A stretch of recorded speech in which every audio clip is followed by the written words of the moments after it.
Didik TV KPM. Sesebuah kerajaan yang hebat dan berjaya sudah pasti terdapat pencapaian-pencapaian yang telah dicapai.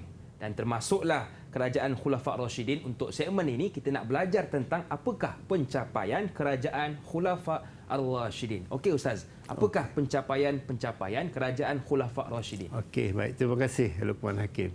Antara pencapaian yang terbaiklah dari segi kita lihat pada beberapa aspek. Antaranya dari segi pendidikan, dari segi ekonomi, itu pencapaian yang dicapai oleh kerajaan Islam. Kita lihat kerajaan Islam daripada awal sampai kerajaan Uthmaniyah telah dapat menguasai lebih sebahagian daripada dunia sebagaimana yang kita lihat pada globe itu. Maknanya sebahagian daripada dunia sampai ke Afrika, sampai ke Andalusia, sampai pada Sepanyol, sampai ke situ. Sampai ke situ Islam sampai dia memerintah sampai lebih pada separuh dunia ni diperintah oleh Islam. Kita ada tokoh-tokoh terkenal seperti kita ada Sulaiman Al-Qanuni, kita ada Muhammad Al-Fatih, kita ada Uthman Al-Tughurul, Muawiyah bin Abi Sufyan, di antara tokoh-tokoh yang terkenal pada pemerintah kerajaan Islam. Jadi kita belajar sejarah ni, kita nak ambil intibar daripada mereka ini, nak ambil pengajaran daripada kepimpinan mereka ini, dan itulah pentingnya kita belajar sejarah. Agak-agaklah Luqman Hakim kita belajar sejarah ni untuk apa ataupun Ustaz, dia punya kepentingan dia. Silakan. Bagi saya lah, macam kita bawa kereta kan Ustaz, kita ada cermin sisi untuk kita lihat belakang supaya bila kita ke depan kita tak berlaku kemalangan. Okay. Kita pandang ke depan, di masa yang sama pandang juga arah belakang ataupun kanan dan kiri kita supaya tak berlaku kemalangan. Betul ke Ustaz? Betul. Sangat betul Luqman Hakim. Kita belajar sejarah ni begitulah. Kita nak ambil intibar seperti mana kita bawa kereta tadi mana? Bawa kereta ada cermin belakang, kita boleh tengok belakang supaya kita boleh ambil intibar daripada kerajaan-kerajaan yang ada yang telah kita belajar tadi, antara era pemerintahan Islam zaman Rasulullah, zaman Khulafa' Ar-Rashidin, zaman kerajaan Umayyah, zaman kerajaan Abbasiyah dan zaman kerajaan Uthmaniyah. Jadi kita ambil intibar daripada kepimpinan mereka ni untuk kita memajukan negara kita.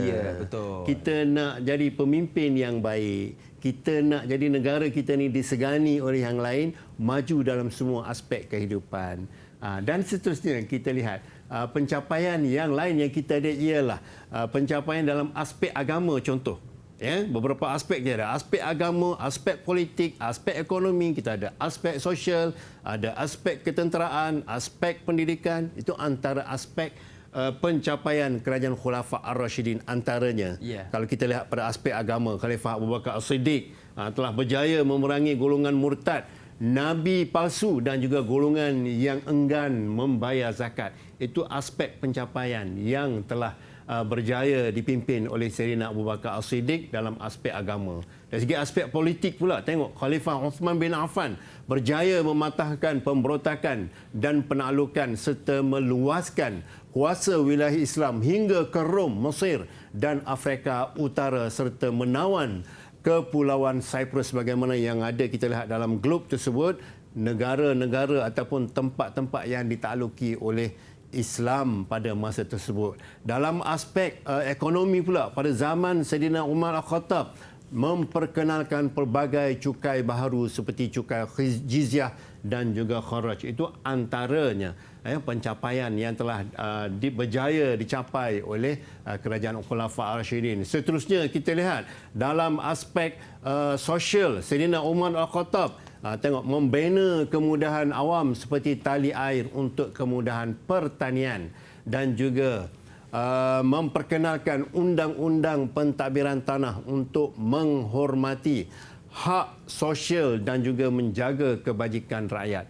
Itu antara aspek sosial yang berjaya dicapai oleh kerajaan Khulafa' Ar-Rashidin. Dalam aspek ketenteraan pula kita lihat pada zaman Khalifah Uthman bin Affan, beliau telah berjaya menubuhkan Angkatan Tentera Laut Islam yang pertama bagi tujuan keselamatan dan perluasan kuasa. Dari segi aspek pendidikan pula kita lihat masa Khalifah Abu Bakar As-Siddiq, beliau berjaya mengumpul dan menulis semula naskah Al-Quran susulan 70 orang penghafaz Al-Quran syahid dalam peperangan Yamamah. Ramai Ustaz. Ramai. Betul. Apabila meninggalnya mereka ini, mereka bawa bersama dengan ayat Al-Quran. Setuju Ustaz. Jadi, mereka ini Saidina Abu Bakar telah mengumpul semula dan menulis semula naskah Al-Quran itu supaya dia tidak hilang begitu sahaja. Kemudian, pada zaman Umar bin Al-Khattab, beliau telah menubuhkan sekolah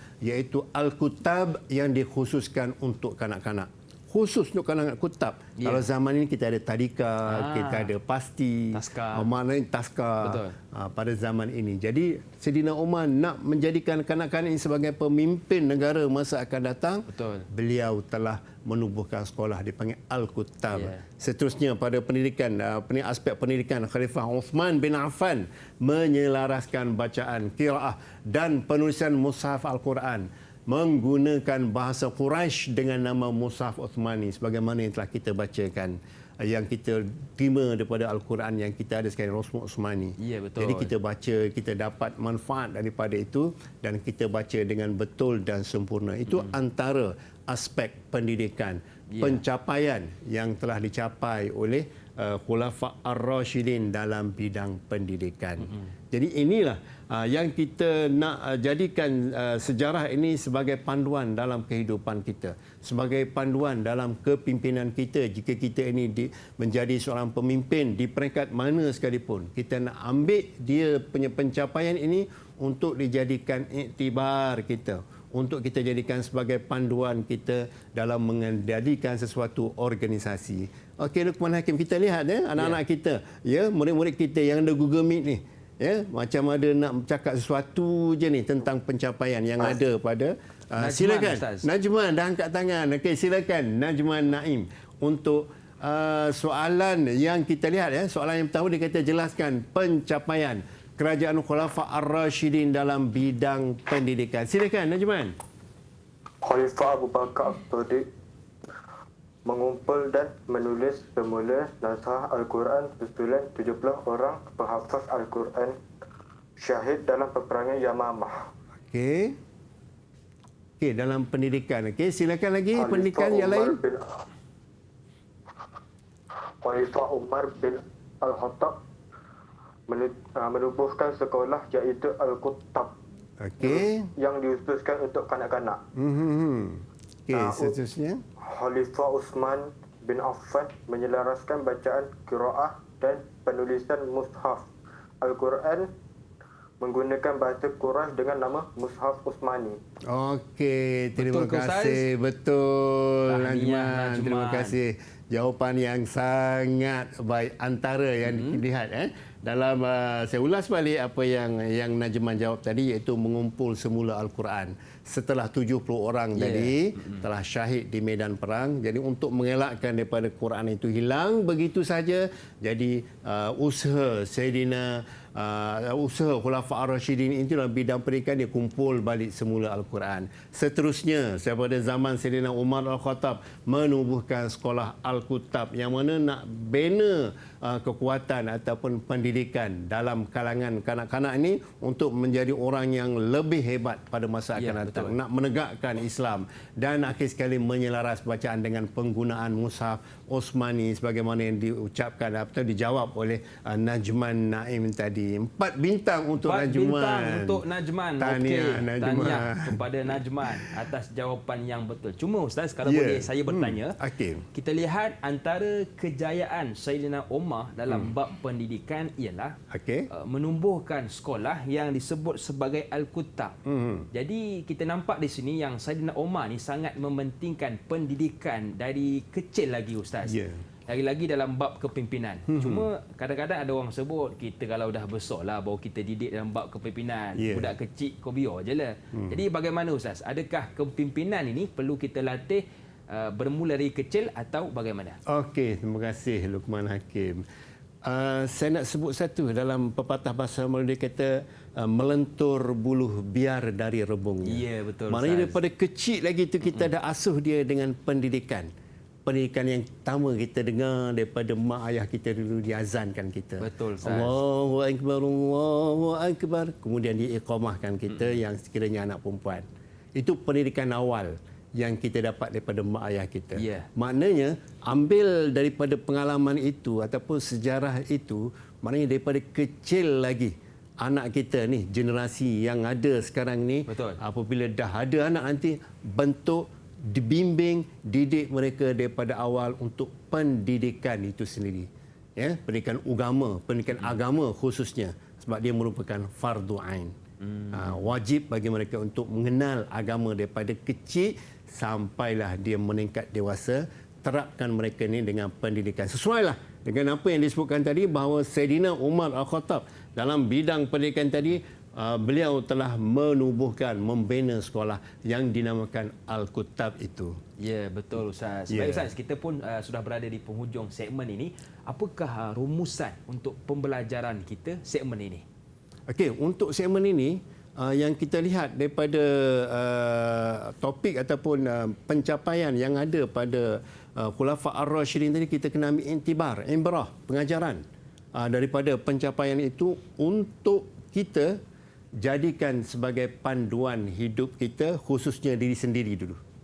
Panduan kita sama dalam kehidupan. Sebab semua manusia ni adalah pemimpin. Betul. Setiap manusia ni adalah pemimpin. Kullukum ra'in. Setiap pemimpin dan akan dipersoalkan kelak pemimpin tadi apa yang dipimpinnya.